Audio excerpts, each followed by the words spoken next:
Hi, and welcome. You're listening to the X22 Report. My name is Dave, and this is episode 1667B, and today's date is September 18th, 2018, and the title of the episode is Release the Sessions Activated, MOAB Inbound. Let's get into the economic collapse, political, and geopolitical news. Now, we can see that the deep state, they are scrambling. They are definitely in a panic. We discussed this before with Q's drops, and we're starting to see a lot more information come out about what they've been up to. And what I'm talking about is this new report that was released.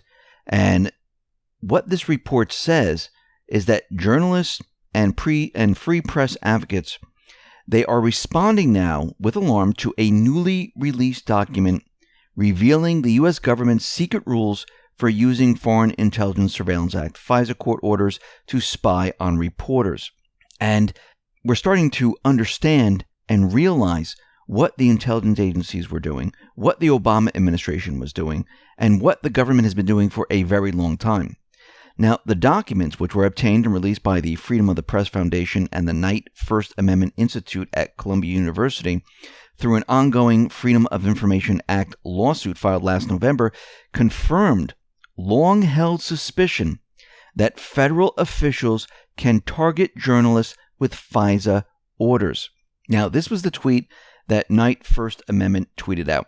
New documents obtained by @Knight Columbia and @Freedom Press appear to confirm long-standing suspicion that government has relied on Foreign Intelligence Surveillance Act to monitor journalists' communications. The two 2015 memos from former Attorney General Eric Holder to the Federal Bureau of Investigation laid out procedures to ensure that the Attorney General or Deputy Attorney General signs off on any FISA applications targeting known media entities or known members of the media.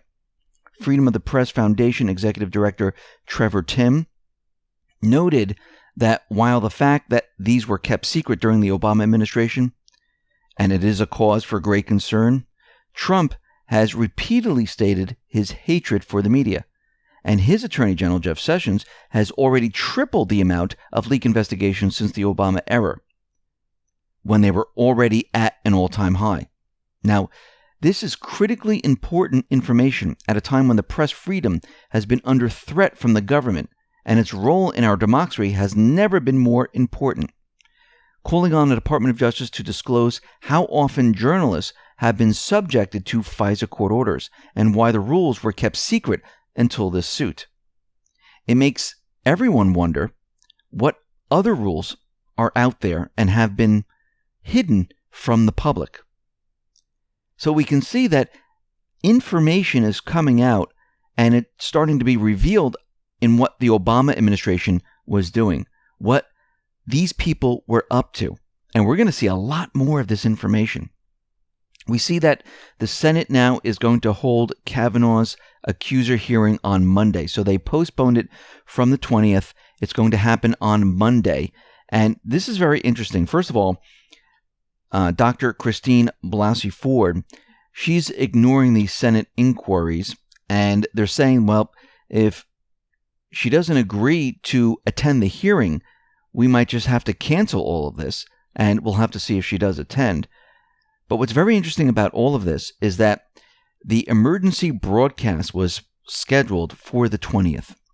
And we can see that this was now rescheduled for October 3rd at the same exact time, 2:18 p.m. And this test was supposed to happen 33 minutes after Kavanaugh's vote. And we can see that now everything has been shifted. Now, the test is on October 3rd at the same exact time. The hearings for Kavanaugh and Dr. Christine Blasey Ford was pushed to the past the 20th now to Monday, which means the vote on Kavanaugh is going to be delayed, which is very interesting because it seems like it's corresponding to the October 3rd date. And we'll have to watch this to see if there is a link between the two. We see McCabe and Strzok. Well, they were caught destroying evidence during the final days at the FBI. So during their final days of access to FBI files, computers, Andrew McCabe and Peter Strzok, before losing their jobs, each allegedly tried to destroy evidence and documents. So they went in there, they knew everything was going to hit the fan, and they decided, let's get rid of a lot of this evidence. But they were nabbed by a sting operation. FBI Director Christopher Wray has suspected as much, and working with personnel from the Inspector General's office, they set up a sting-like operation to prevent against evidence destruction, both document and electronic. So, McCabe and Strzok were under 24-hour surveillance, both at the office and outside the FBI headquarters in Washington, D.C., and any documents, files, databases that were deleted or manipulated by McCabe and Strzok were being recorded and documented by federal agents. The original records were restored after the duo vacated the FBI. They had absolutely no clue they were being watched. And from Q, we know that all these individuals are being watched like hawks. We see Robert Mueller right now. He has delayed the hearing on Flynn once again. Now the question is, why does he keep delaying it? This is an airtight case. Because it's not an airtight case. Because we know the 302s, they were manipulated. We know that he didn't lie to the FBI. And eventually what's going to happen is that Flynn is going to be free. And he will no longer need to have a court case because we're going to see everything fall apart for the special counsel. And that is Mueller. We see Maxine Waters. She is getting very nervous. She is panicking. She was giving a speech because she was receiving a diversity award. And she said the following during her speech. There are those who say, what if we get rid of him? Then we've got that vice president and he'll be worse. I say, knock off the first one and then go after the second one. And she said this during the speech. We need to go back to Q's post. Let's go back to post 1871. And Q says the following in this post. This was August 14th, 2018. Those who scream the loudest have the most to lose. Post 2086. Letter from the Committee on Financial Services, Maxine Waters, California, ranking member. So she's the ranking member of the Financial Services Committee. How do you obstruct oversight? How do you obtain inside knowledge to closed-door financial investigations? Maxine Waters. She knows that this is all going to fall apart and she's going to be caught up in it. I mean, think about it. She makes, $170,000 a year around that? And she's a millionaire. How do you do this over the many, many years? And I'm not just talking about 1 million. I'm talking about multiple millions. And a lot of these individuals in Congress, same thing. And those people that are screaming the loudest, they have the most to lose. We see out in North Korea, Kim Jong-un and South Korean leader Moon, they're going to meet and they're going to be talking about denuclearization and they're going to be talking about peace. And we can see already that this agenda is going full speed ahead. The deep state, the cabal, cannot stop this whatsoever. They are trying to stop it with their news stories of cyber attacks and how this is going to affect the denuclearization. But guess what? It is not stopping it at all. We see the U.S. aircraft carrier Truman crosses the Atlantic, and it looks like it might be heading towards the Syria area. And we see that Russia, they had a Russian reconnaissance plane shot out of the air, and they're thinking it's from an S-200 defense system. And this is an aging S-200 defense system. Now, why did it get shot out of the air? Well, it looks like Israel was attacking Syria. They were bombing inside of Syria. It looks like Israel was trying to help whatever paid mercenary forces. Maybe they were trying to start a war. And since they were bombing this area, and the reconnaissance plane was in the air. The S-200 defense system spotted the plane, and they fired at the reconnaissance plane. Now, we know that the reconnaissance plane can't really maneuver that well, and it got hit, and it looks like 15 Russian servicemen died. And Israel carried out around 200 strikes in Syria. Now, again, Syria and Israel, they're not at war. Israel invaded a sovereign country. And actually, Putin told Netanyahu that Israel's operations conducted in breach of Syria's sovereignty. Now, Netanyahu's out there, and he's apologizing to Putin, saying that we're sorry for this. This is not something that we meant to happen. But you were in there bombing the entire area when you shouldn't have been. What were they doing in there? Were they trying to start a war? Were they trying to make Russia react to all of this?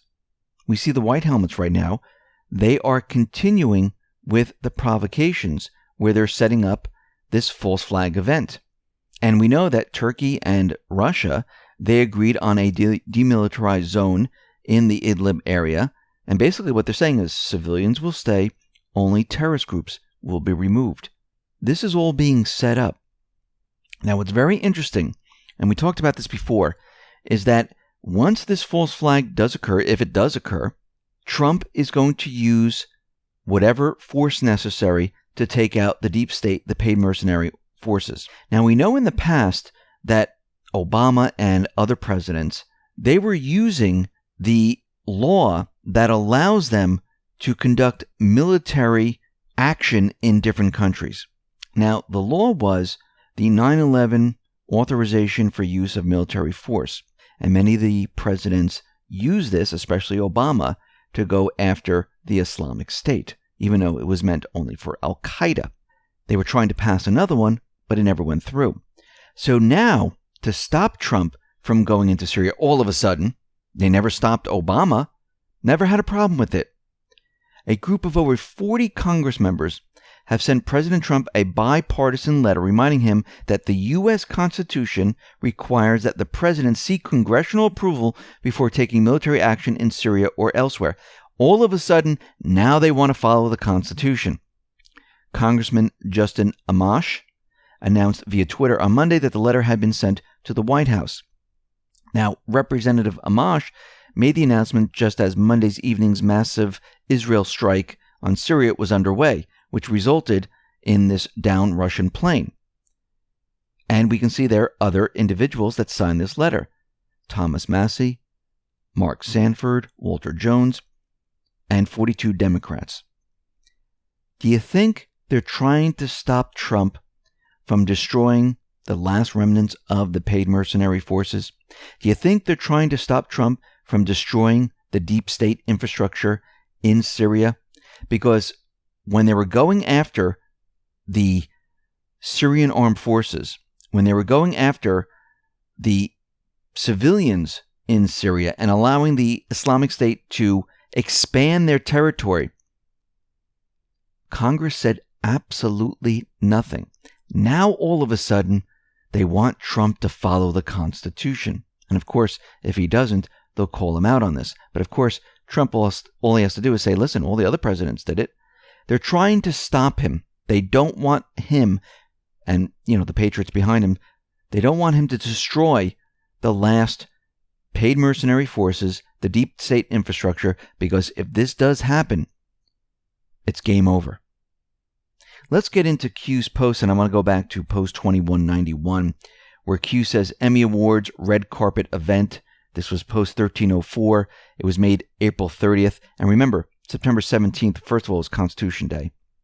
And this is when Trump sent out the note that he's going to declassify everything. Very interesting. Q also said Emmy Awards red carpet event highlighted carpet, which is carpet bombs. And the Emmy Awards was on the 17th. So we have two confirmations here because we have the other Q post that it was going to happen on the 17th. And again, Q says, you are learning. We will not fail you. So the release date was on the Emmys, which was the 17th, which is the Constitution Day. And we had the red carpet, the carpet bombs fall.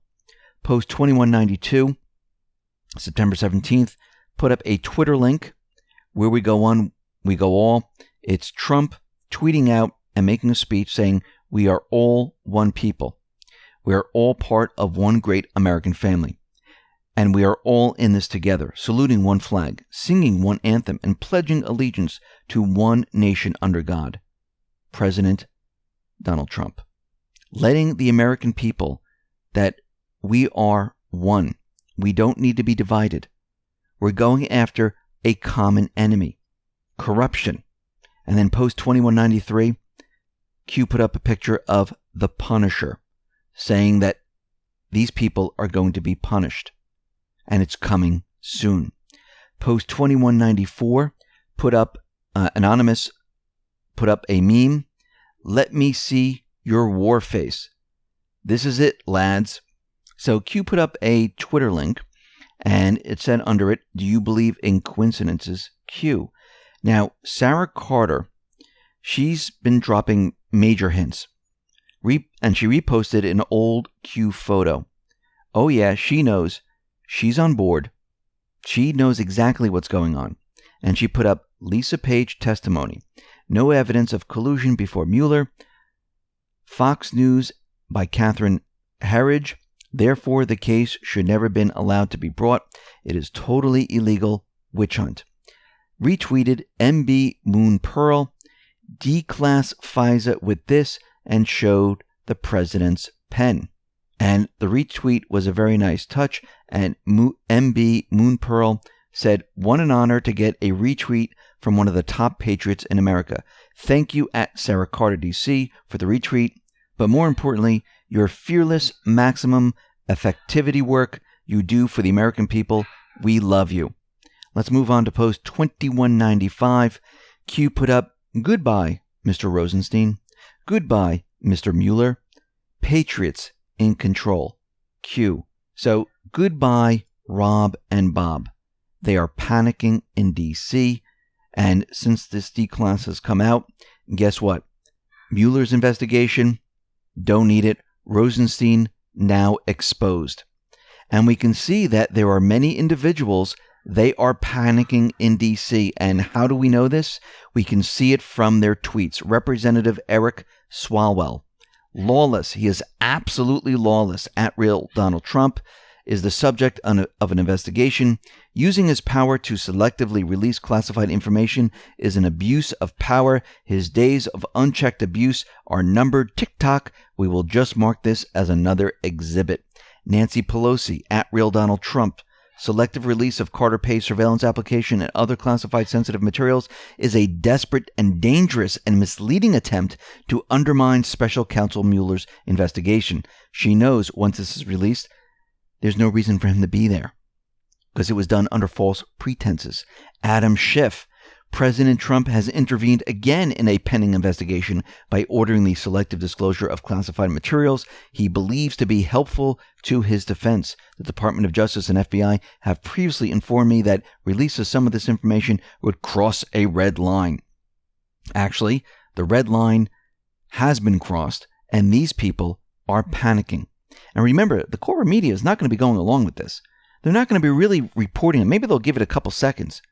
But they'll go on to a different story to tell you why this shouldn't be allowed. Or Trump might be violating his duty as the president. They're going to come up with all different ways of trying to denounce what is about to happen here. But once the information comes out, and this is why they have to carpet bomb, where they have to drop a little bit at a time, because they have to build it up. So post 2196, it says, activate Sessions. Now, the brackets are no longer kill brackets. They're facing the other way, which means Sessions is out of the box. He is activated.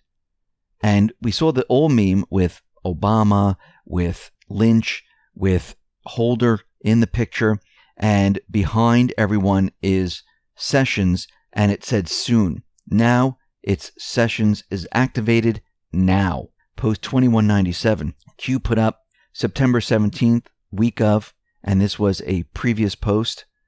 Below that, put up post 1258, and Anonymous asked, when will we have the MOAB, the mother of all bombs? When will it be? So Q responded, Should we tell all the good people watching the day and time? Red carpet rollout. Think logically. The world is watching. Q. The next one is 1304. Emmy Awards. Red carpet event. Q. And Q says finally, Annen's new. Basically saying that Q has been telling all of us the date and time.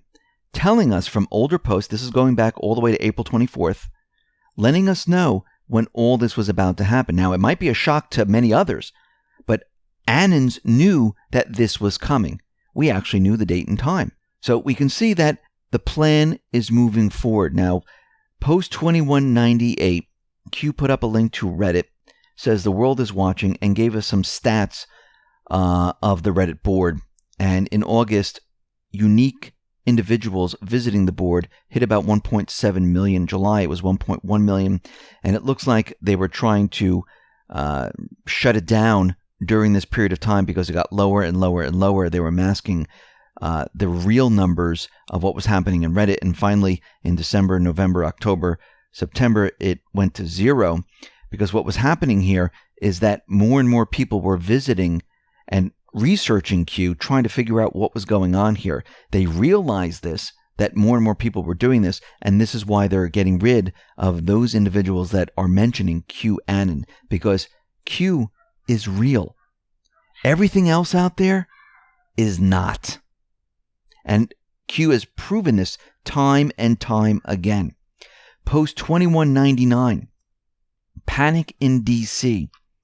D's offering to kill sexual assault allegations versus Judge K in exchange for immediate pullback of declassification. POTUS, Judge K will be confirmed regardless. Cabal, Deep State, they thought they had leverage. Guess what? They have none. And if they're going to pull this back to get rid of the declassification, does that mean they really don't care about this individual? Does that mean that there's really nothing here because they're very quick to dismiss the whole thing to get what they want? Well, their leverage disappeared. And Q is telling us that Judge K will be confirmed no matter what. Makes no difference. Post 2200. Panic in D.C. Rod Rosenstein in the kill box. Bold. Requested meeting number 2 with the president. The president declined. Hashtag no deals. Q has said this many, many times before. Post 2201. Panic in D.C. Blackmail versus Senate and House. And this is all in bold caps with brackets around it. Bridge, fake news media. Being used to apply leverage against POTUS and or force immediate impeachment. Hearings based on mental state. Potential release of state secrets, sources, and methods. The swamp is so desperate that members of Congress are being threatened right now with blackmail if they don't immediately move to impeach the president.